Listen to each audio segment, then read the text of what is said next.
Nós vamos então fazer uma introdução ao livro do Apocalipse. Eu separei aqui um texto bíblico que está dentro da nossa proposta de estudo hoje. Então pegue lá a sua Bíblia, Isaías capítulo 46, do versículo 9 ao versículo 10.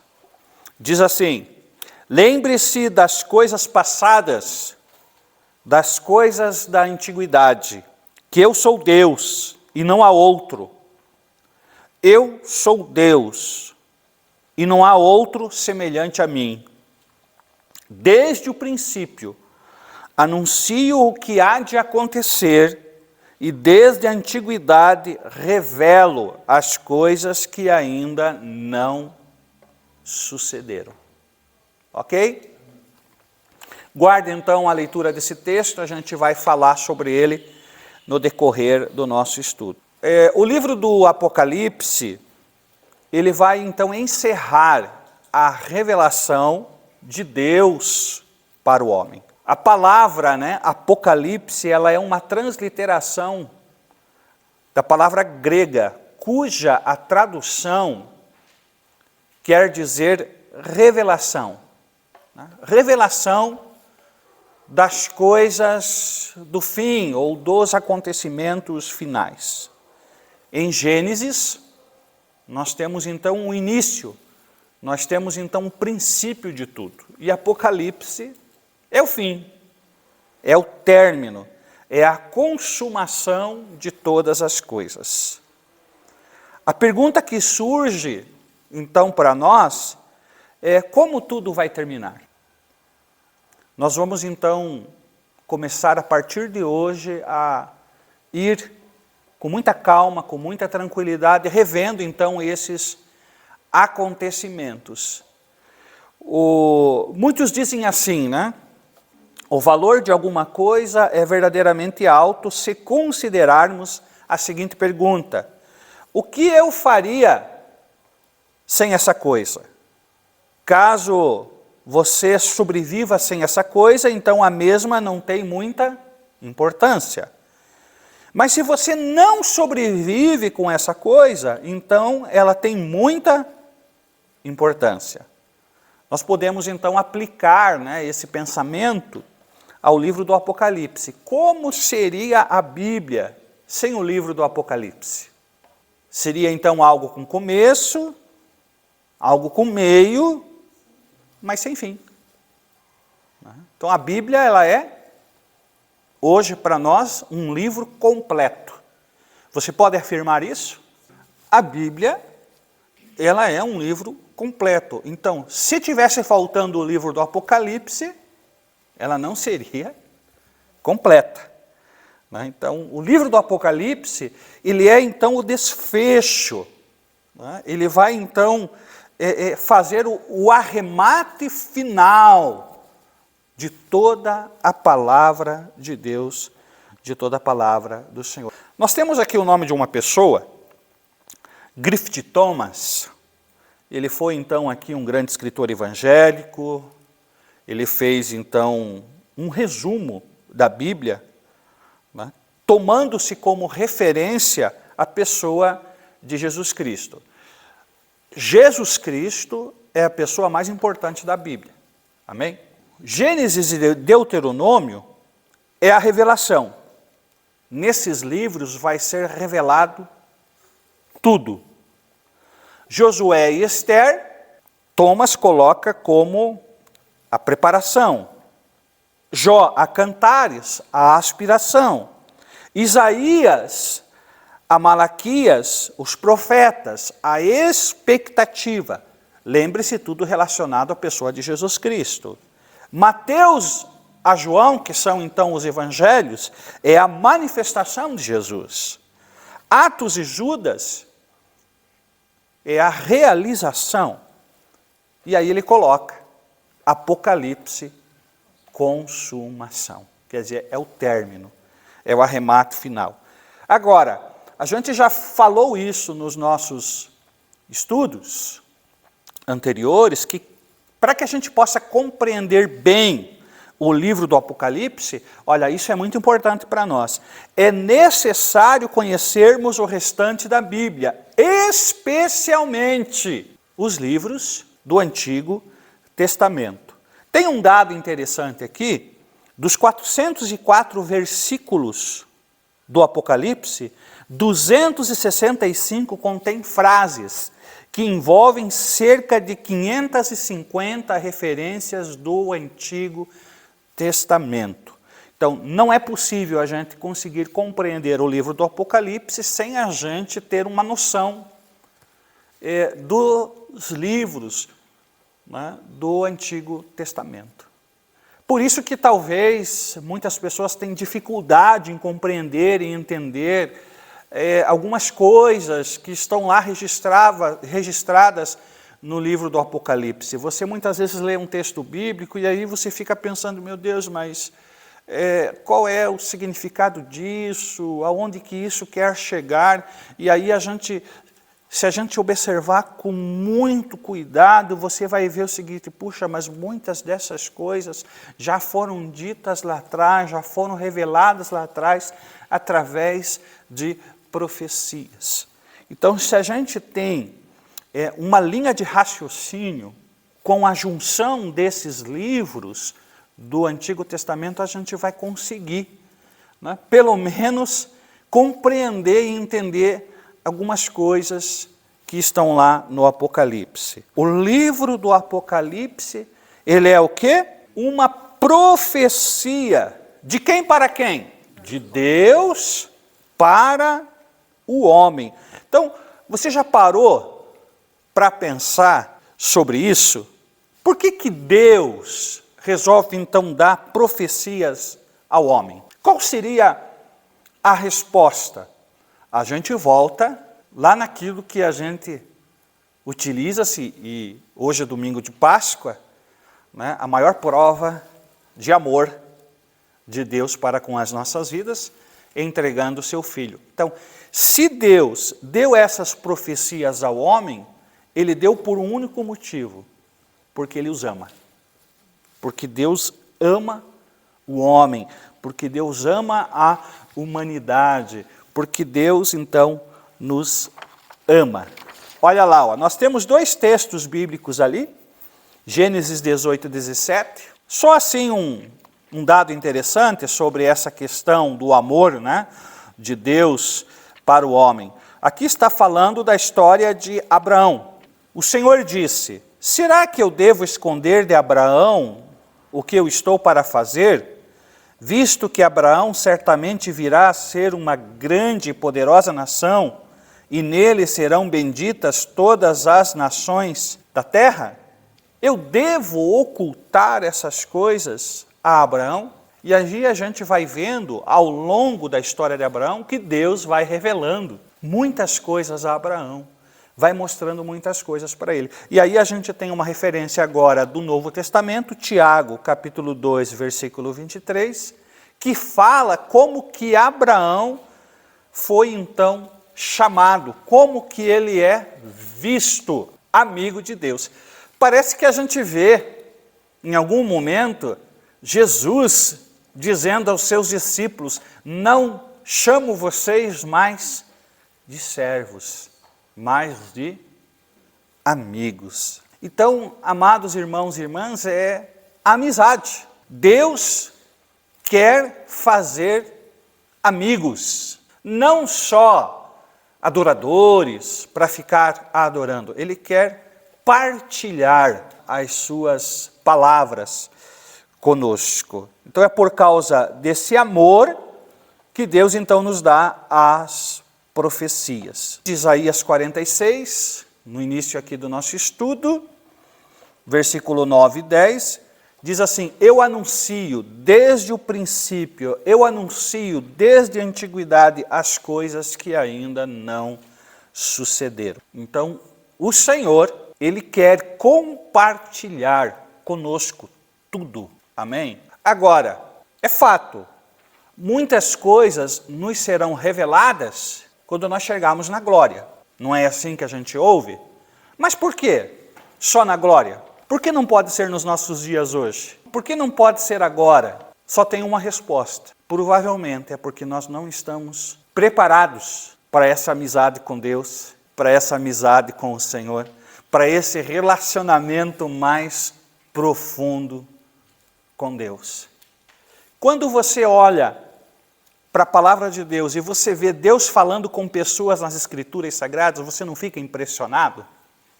Quer ver? Uma das coisas que me impressiona é a experiência de Moisés. Quando ele diz assim, eu quero ver o Senhor, mas ninguém pode me ver. Até porque seria consumido. Mas eu vou colocar você na fenda de uma rocha, Moisés, e você vai me ver, eu passando, e vai me olhar pelas costas. É tremendo isso? Não é uma coisa maravilhosa isso? Então, o nosso Deus é um Deus de relacionamento. E, inclusive, amados irmãos, por que o ser humano é um homem provido de relacionamento? Ele precisa se relacionar. Sem relacionamento nós não vivemos. Essa é uma grande verdade.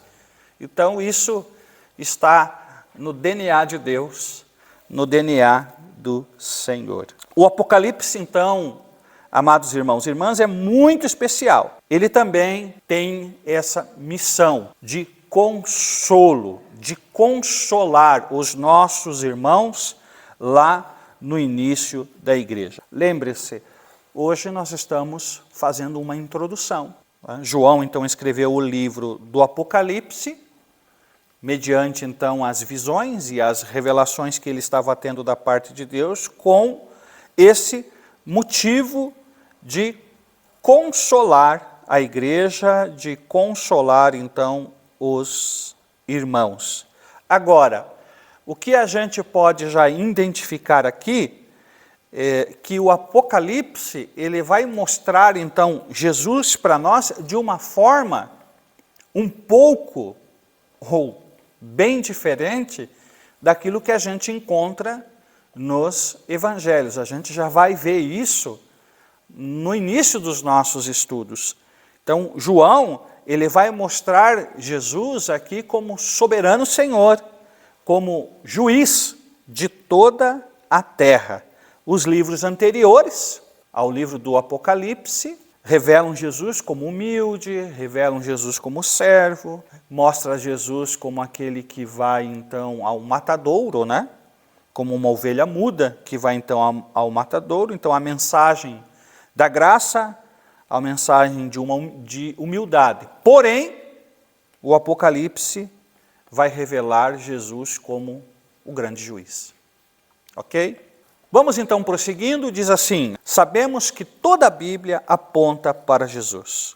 Tudo foi escrito para entendermos a pessoa gloriosa do Senhor Jesus. A divisão desta revelação para a humanidade divide-se então em duas partes. A primeira, vinda de Jesus, e a sua segunda vinda. Tudo que foi escrito sobre a primeira vinda já se cumpriu. Todas as profecias que ainda não se cumpriram, elas são então dirigidas para a segunda vinda. Então nós podemos resumir a Bíblia da seguinte forma: tudo que foi escrito foi para revelar Jesus. Jesus veio a primeira vez, voltou para o céu e virá a segunda vez. Agora, um dado interessante que a gente pode também mencionar aqui é que o arrebatamento da igreja não é vinda. O arrebatamento da igreja é encontro da noiva com o noivo nos ares. Isso acontecerá nos céus. A primeira vinda de Jesus aconteceu lá atrás, que culminou então na sua morte, na sua crucificação. A segunda vinda de Jesus ainda irá acontecer. E muitas pessoas confundem o arrebatamento com vinda. Arrebatamento não é vinda. Arrebatamento é o encontro da igreja com Jesus Cristo. E aí se tem, uma dúvida muito sobre isso. Todos verão Jesus Cristo vindo nas nuvens para arrebatar a igreja?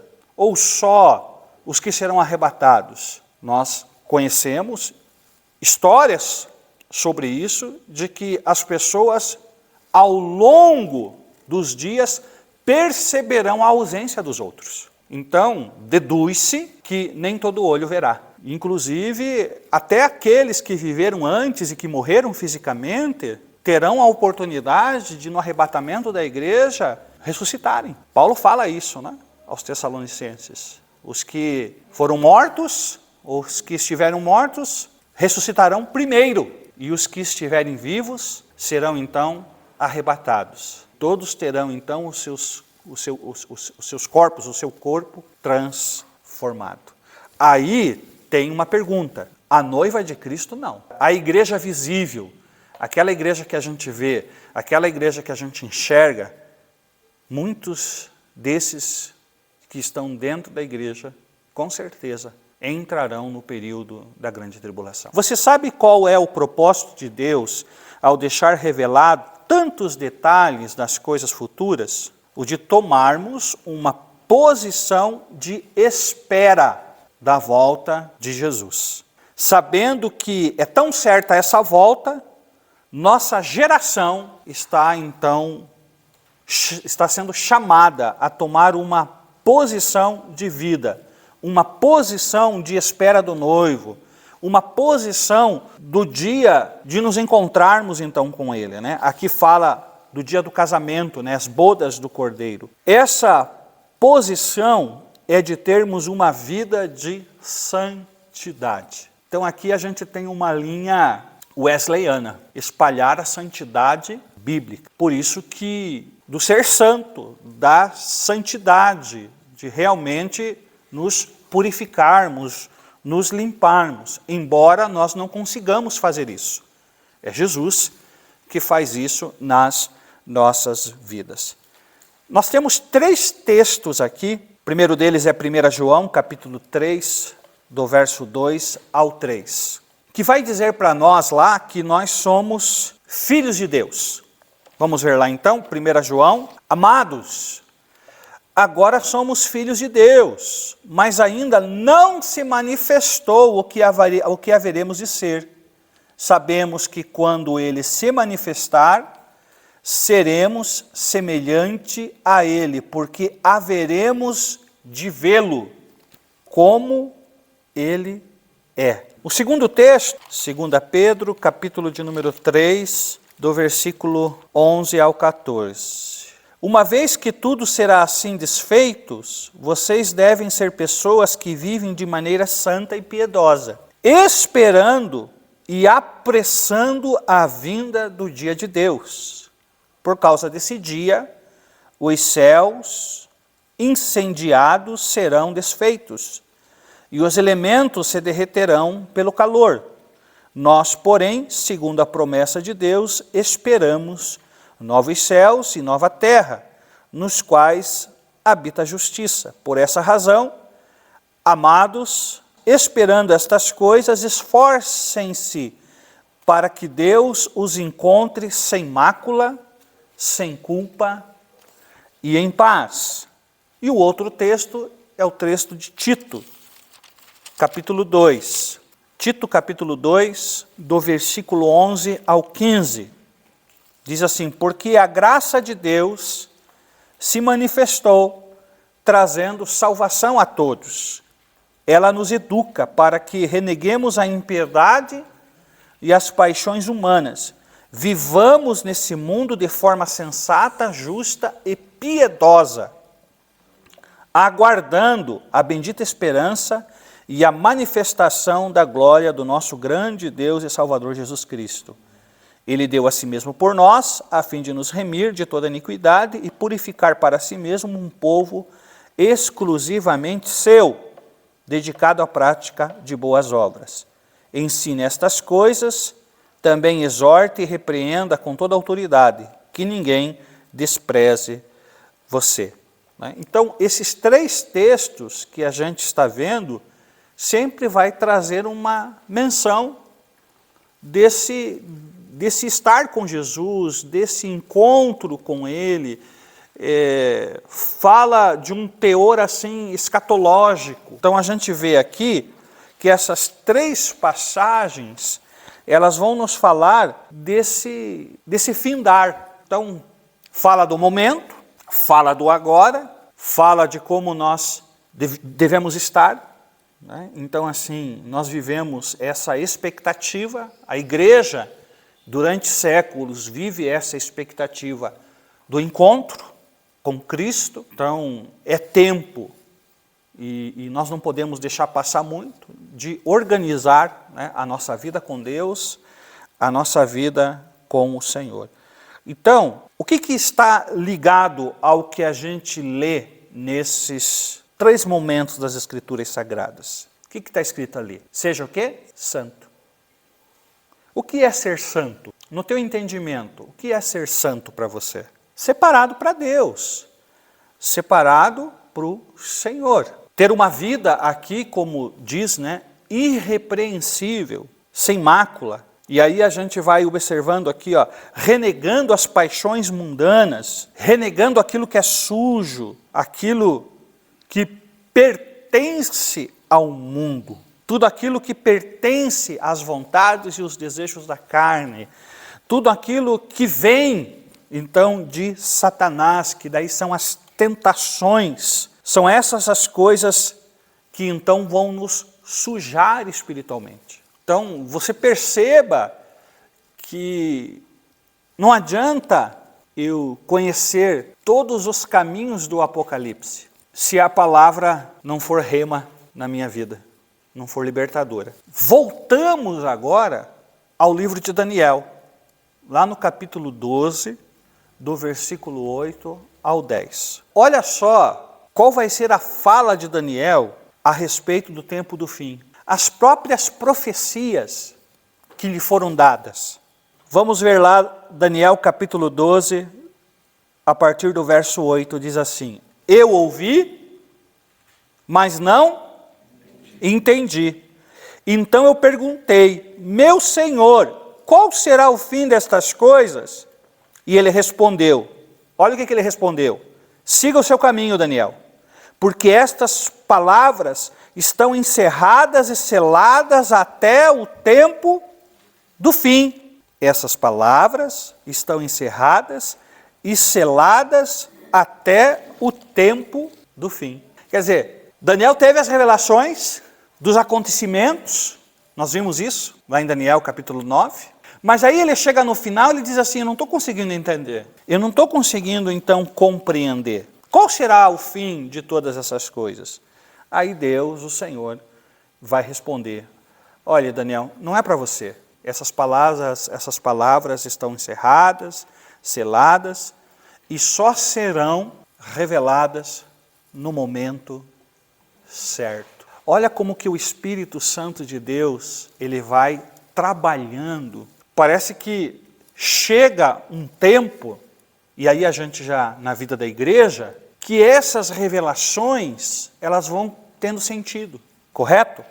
Quando Jesus Cristo veio, muitas coisas ele elucidou para as pessoas. Hoje o Espírito Santo de Deus, ele fez isso no passado e continua fazendo nos nossos dias hoje. A impressão que nos dá é isso que está escrito aqui, ó, que parece-me que da forma que as coisas vão caminhando, nós somos assim as últimas gerações desse tempo do período da igreja. A igreja realmente, o pensamento cristão incomoda muitas pessoas que não acreditam em Deus, que não acreditam no Senhor. O que a gente conhece hoje das questões bíblicas é porque alguém já estudou lá atrás, é porque alguém viu lá atrás. Então, por exemplo, é nesse sentido que eu digo, quem da época de Daniel ouvia aquilo que ele disse, ninguém entendia nada, até ele mesmo disse. Eu não sei o que quer dizer isso.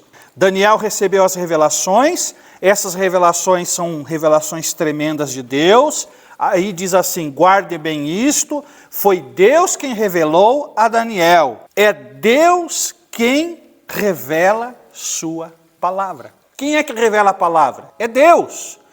Que, no entanto, Deus diz para Daniel, não se preocupa com isso. As palavras são seladas, quer dizer, quando ele diz assim, são seladas, quer dizer, não é para você entender, não é para você compreender, mas ao longo do tempo, Deus foi revelando, Deus foi trazendo clareza. O próprio Jesus, em Mateus capítulo de número 24, cita o nome de Daniel. Não se esqueçam de que o programa de Deus para Israel está parado. Israel está em disciplina. Quando a igreja for arrebatada, recomeça o programa de Deus com Israel. Israel como nação. Como indivíduo, eles estão tendo a oportunidade de entregar os seus corações a Jesus, como qualquer um de nós. Quando a igreja for arrebatada, inicia-se a contagem dos últimos 7 anos, dos 490 que Deus tinha, então, revelado a Daniel, que seria para o seu povo, para o povo de Israel. Apocalipse, então, envolve 550 referências do Antigo Testamento. A gente falou já isso. Agora, o Apocalipse foi escrito para quem? Então, quando eu digo igreja, é para os seguidores de Deus, para os seguidores do Senhor. É uma revelação para a igreja, para os filhos e para as filhas de Deus, de como vai finalizar tudo. Como vai acabar tudo?